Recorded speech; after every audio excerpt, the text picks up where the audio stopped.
এর মানে আপনি কম জানেন অথবা ইচ্ছা করে জানেন না। কারণ আমি অন্তত আপনি আমার সমালোচনা করতে কেন আসেন নাই? আমি আপনার সমালোচনা করতেও আসছি এবং আমি প্রশ্ন আপনি আমার সমালোচনা নিতে পারবেন না, আপনি আমার হাঁটুর বয়সে দেখে করছি না। শুনেন, আপনি করেন, আমি করি না, আমি সেইটার উত্তরটা দিতে পারি কিনা। এটি গতকালকে মির্জা ফখরুলের গাজীপুরের বক্তব্য, যেখানে কি স্পষ্ট করেছেন প্রধান উপদেষ্টা নিরপেক্ষ থেকে নিরপেক্ষ ব্যক্তিদের দিয়ে আবার এই যে উপদেষ্টা পরিষদ গঠন করবেন, সেখান থেকে নিরপেক্ষ নির্বাচন। আর রুমিন ফারহানা বললেন যে তাদের তো সবার পাসপোর্ট আছে, বিদেশি তো নাগরিক, তো ওদের তো সমস্যা নেই, সব নাগরিকদের। যেটি বলেছেন আসিফ নজরুল যে নাগরিকদের সেফ দরকার। আরেকটি কথা আমি আর দেখানোর সময় নাই, যে এখন কিন্তু নাগরিকদেরই পাশে দাঁড়াতে গিয়েছিলেন কিনা সার্জিস আলম, এনসিপি নেতা, উনি কিন্তু নেস্কোর একটা ঘটনায় বলেছেন ওই কর্মকর্তার কলিজা ছিঁড়ে তিনি রাস্তায় ছুঁড়ে ফেলবেন। এই কলিজা ছেঁড়া থেকে যদি শুরু করতেন আমাদের সুবিধা হতো। অথবা তুষার ভাই শুরু করেন। দেখেন, প্রথম বিষয় হচ্ছে রাজনৈতিক নেতার রাজনৈতিক ভাষা থাকতে হবে। নেস্কো হচ্ছে ডিস্ট্রিবিউশন কোম্পানি, তারা বিদ্যুৎ ডিস্ট্রিবিউট করে, বিদ্যুৎ উৎপাদন করে কিন্তু পাওয়ার ডেভেলপমেন্ট বোর্ড। এবং কোথাও যদি বিদ্যুৎ চলে যায়, বিদ্যুৎ ইচ্ছাকৃতভাবে বন্ধ করা খুবই কঠিন, আপনি জানেন কিনা জানি না, তাহলে সিস্টেম ট্রিপ করে। বিদ্যুৎ গেলে অবশ্যই এটা স্বয়ংক্রিয়ভাবে যেতে হবে অথবা লোড ম্যানেজমেন্টের জন্য করতে হবে। যারা ইঞ্জিনিয়ারিং পড়েছেন তারা আমার চাইতে ভালো বলতে পারবেন। অর্থাৎ ইচ্ছা হলে আপনি বিদ্যুৎ বন্ধ করতে পারবেন না, তাহলে কিন্তু উল্টা ঝামেলা হয়, এমনকি গ্রিড ফেল করতে পারে আপনি যদি ইচ্ছা মতো বিভিন্ন জায়গায় বিদ্যুৎ বন্ধ করতে থাকেন, কারণ লোড আলাদা জায়গায় আবার ডিস্ট্রিবিউট করতে হয়। তো যাই হোক, আমি সার্জিস নিশ্চয়ই এগুলো সব ভালো জানেন, কিন্তু তিনি যে ভাষাটা ব্যবহার করেছেন সেটা খুবই আপত্তিকর। উনি বলেছেন একাধিকবার বিদ্যুৎ যাওয়াতে যে কলিজা ছিঁড়ে তিনি ছুঁড়ে ফেলে দেবেন, আমি প্রথম আলোতে দেখেছি। এখন কলিজা ছেঁড়ার ঘটনা আমরা যারা মুসলিম আমরা খুবই খারাপভাবে দেখি, কারণ আমাদের নবীজি হযরত মুহাম্মদ সাল্লাল্লাহু আলাইহি ওয়াসাল্লামের চাচা বীর হামজা রাদিয়াল্লাহু তাআলা আনহুর কলিজা যুদ্ধক্ষেত্রে ছিঁড়ে হিন্দা সেটাকে ছিঁড়ে নাকি চিবিয়েছিল।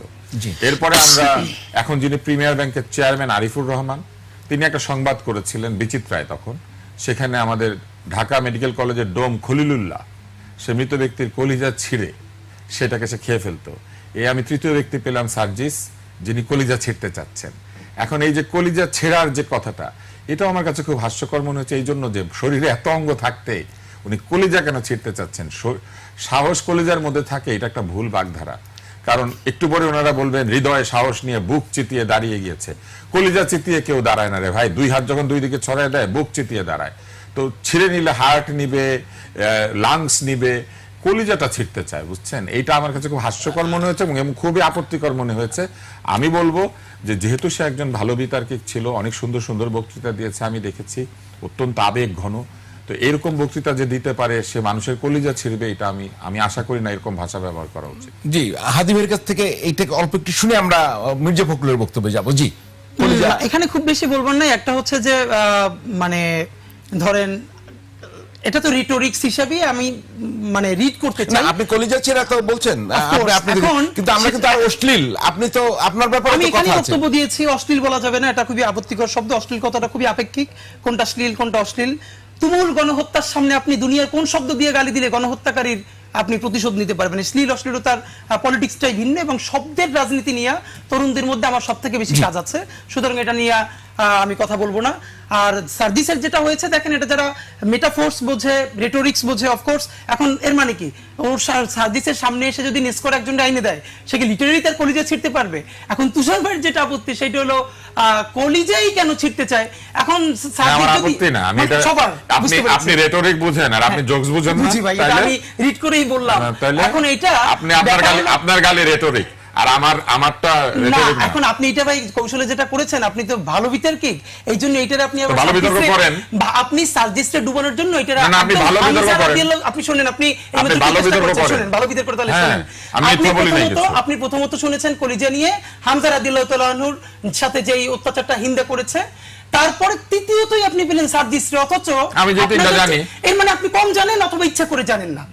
কারণ আমি অন্তত আমি তো আপনার হাঁটুর বয়সের বাচ্চা, সেই হিসাবে আমি অন্তত বহু পলিটিক্যাল রেটরিক শুনেছি কলিজা ছিঁড়ে ফেলা হবে। এর মানে কি এটা কি ভালো? আমি সেটা বলছি না, কিন্তু ফ্রেমিংটা হলো তুষার ভাইয়ের মতো বিদগ্ধ মানুষ যখন হামজা রাদিয়াল্লাহু তাআলা আনহুর সাথে যেটা ঘটেছে হিন্দা করেছে, এইটার সাথে যখন সার্জিসের বক্তব্যকে রিলেট করে, দেখেন আমি সার্জিসের বাইরে আপনি বক্তব্যটা ভালো না মন্দ সেটা বলেন। আমি সেটা বলতেছি ভাই, আপনি আমার সমালোচনা করতে কেন আসেন নাই? আমি আপনার সমালোচনা করতেও আসছি এবং আমি প্রশ্ন আপনি আমার সমালোচনা নিতে পারবেন না, আপনি আমার হাঁটুর বয়সে দিকে করছি না। শুনেন, আপনি করেন, দেখেন আমি হাঁটুর বয়সী না, আপনি যদি আরো ছোট বয়সীও হয় আপনি তুমুল সমালোচনা করেন, আমি করি না। আমি সেইটা উত্তরটা দিতে পারি কিনা। আমি তো কোথাও চুরি কইরা এখানে আসি না যে আমারে প্লিজ এইটা বললেন না আমি ক্ষমা চাবো, বরং আমি যেটা বলবো সেটা তুষার ভাই আপনি নিতে পারবেন না। আপনি বললে খুবই ট্রিগার্ড হবেন, কষ্ট পাবেন। সিনিয়রদের সাথে এই কাদা ছড়াছড়ি আমরা করতে চাই না, এই জন্য আমরা বলি না। ফ্যাক্ট হলো সার্জিস যেটা বলেছে অবশ্যই সেটা ভুল বলেছে, সার্জিস সেজন্য ক্ষমা চাইবে কিনা সেটা আমরা সবাই বলবো, এবং এটা ভবিষ্যতে যেন না বলেন সেটা অবশ্যই আমরা বলবো, কারণ সেই তো অ্যাপ্রিসিয়েট করছে যে সার্জিস ভালো বিতর্ক করে, এবং অবশ্যই সার্জিসকে এর জন্য দুঃখ প্রকাশ করতে হবে। কিন্তু আমরা ফ্যাক্ট হলো যেটা যতখানি সিগনিফিকেন্ট তার থেকেও যদি সেটাকে আমরা ওইটার সাথে মিলিয়ে ফেলি তাহলে তো ওইটার সিগনিফিকেন্স হারাই যায়। বরং আমি আমার জায়গায় ফিরি, মির্জা ফখরুল ইসলাম আলমগীর সাহেব যেটা বলেছেন খুবই স্বাভাবিক, এটাই তো কথা যে না আসলে কি উপদেষ্টা পরিষদ পুনর্গঠনের জায়গাটা চলে এসেছে কিনা, কেননা যে উপদেষ্টা পরিষদ রয়েছে সেটাকে তিনি নিরপেক্ষ মনে করেন না, ক্লিয়ার। আপনি যদি খুব সংক্ষেপে দিতেন, বলে প্রধান উপদেষ্টাকে নিরপেক্ষ থাকতে হবে, তারও নিরপেক্ষ, আর উপদেষ্টা পরিষদ নিরপেক্ষ ব্যক্তিদের নিয়ে গঠন করতে হবে। দ্যাট মিনস এই উপদেষ্টা পরিষদ নিরপেক্ষ না, এটা ক্লিয়ার হয়ে গেছে। তাহলে কি উপদেষ্টা পরিষদ গঠন নতুন করে গঠনের ইঙ্গিত দিচ্ছেন কিনা, খুব সংক্ষেপে বলবেন। ব্যাপারটা হলো এর পরেও ধরেন এই যে উপদেষ্টা পরিষদটা, এখানে তো বিএনপি ইনপুট দিয়েছে, জামাত ইসলাম ইনপুট দিয়েছে, সবাই দিয়েছে, তাহলে পরবর্তী যেটা নিরপেক্ষ হবে, এই নিরপেক্ষ কথাটা তো খুবই ভেইগ, এটা কনক্রিট কিছু না। এখন ধরেন যেটাকে বিএনপি শতভাগ নিরপেক্ষ বলবে, জামাত বা এনসিপি কি সেটাকে আবার নিরপেক্ষ বলবে? মানে কার দৃষ্টিতে নিরপেক্ষতা অথবা কার কাছে পরীক্ষা দিয়ে আপনি নিরপেক্ষ? দেখেন ব্যক্তির নিরপেক্ষ হওয়া দরকার না, নিরপেক্ষ হলো তার কাজটা। যে কোনো ব্যক্তি, তাহলে এই উপদেষ্টা পরিষদ ঠিক আছে না এটা তো আমি বলছি না, এই উপদেষ্টা পরিষদের মধ্যে অনেক সমস্যা আছে, এবং আপনি যখন ইলেকশনে যাবেন, আপনি যখন ইলেকশনের রুটিন ওয়ার্ক শুরু করবেন, তখন কি এত উপদেষ্টা দরকার আছে? এতগুলো মন্ত্রণালয় ফাংশন করবে, তত্ত্বাবধায়কের মুখটা কি 10-12 জন দিয়ে তাহলে কমাইতে হবে তো, কমাইতে হবে, সেটাকে কমিয়ে ইলেকশনকে ফোকাস করে, বাট সেজন্য তফসিলের যখন যাবে এটা তো করতে হবে। রাইট, তুষার ভাইয়ের কাছে আসছি এই বিষয়ে, এবং আপনি যদি ওই বিষয়ে কথা বলতে চান আপনি বলতে পারেন। না, আমি কোনো বিষয়ে কথা বলতে চাই না। ফখরুল ইসলাম আলমগীরের প্রসঙ্গে এসেছেন, আমি সেটা বলবো।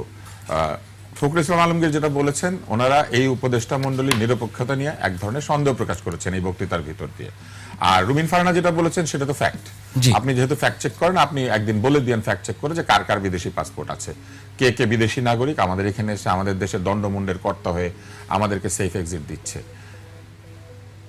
যে কথাটা ফখরুল ইসলাম আলমগীর বলেছেন, এই অবস্থা তৈরি হয়েছে এই কারণে যে এই উপদেষ্টা মণ্ডলীর বিরুদ্ধে অভিযোগ উত্থাপন করেছে এই উপদেষ্টা মণ্ডলীর নিয়োগকর্তাদেরই একটা অংশ। অতএব এই বিষয়টা আসলে এখন একটা আলোচনার বিষয়বস্তুতে পরিণত হয়েছে। দ্বিতীয়ত, এই উপদেষ্টাদের মধ্যে অনেকেই আছেন যারা প্রকাশ্যে অথবা অপ্রকাশ্যে একাধিক রাজনৈতিক দলের সঙ্গে মেলামেশা করেন, সেগুলোর ভিডিও এসেছে, সেগুলোর ছবি এসেছে। অতএব তারাই যদি ক্ষমতায় থেকে নির্বাচন করেন উপদেষ্টা থেকে, তাহলে এইখানেও প্রশ্ন আসবে যে এক ধরনের সিম্প্যাথাইজার এই উপদেষ্টা মণ্ডলীর মধ্যে আছেন, ফলে তাদেরকে তো অবশ্যই মানে নির্বাচনের আগে হয় এক ধরনের নিরপেক্ষ জায়গায় চলে যেতে হবে, অথবা তারা নিজেরা যদি নির্বাচন করেন পদত্যাগ করে নির্বাচনে চলে আসতে হবে, তাহলে আর কোনো সমস্যা থাকে না। ধন্যবাদ। একটি বিষয় আছে, সেটি হচ্ছে যে প্রধান উপদেষ্টা কি আসলে এই নিজের উপদেষ্টা মণ্ডলী নিজে তৈরি করেছিলেন? যদি তাই করে থাকেন তাহলে উনি ঠিকই বলেছেন যে প্রধান উপদেষ্টা আবার একটা উপদেষ্টা মণ্ডলী তৈরি করবেন। আর যদি তিনি না করে থাকেন, সকলে মিলে তৈরি করে থাকেন, তাহলে সবাই মিলেই একটা নতুন উপদেষ্টা মণ্ডলী তৈরি করতে হবে। ধন্যবাদ ডক্টর আব্দুল নূর তুষার, আপনাকে অসংখ্য ধন্যবাদ আসার জন্য। শরীফ ওসমান হাদে, আপনাকেও অসংখ্য ধন্যবাদ।